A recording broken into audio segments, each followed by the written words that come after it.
అలసిపోతే నీడనిచ్చినవు, చల్లగాలితో ఒళ్ళంతా తడిపినవు, ఎగిరే పక్షుల్ని ముద్దాడి పెంచినవు, లేడి పిల్లల్ని ఒల్లోన దాచినవు, అడవికొచ్చిన మునులను సాధినవు, బోధి వృక్షమై బుద్ధుల్ని చేసినవు, పచ్చాని చెట్టును నీనురా,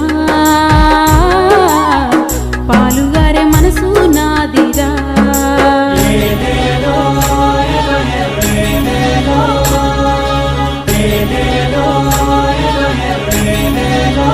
కూర్చుంటే కుర్చీ పీఠలం, మీరు పడుకుంటే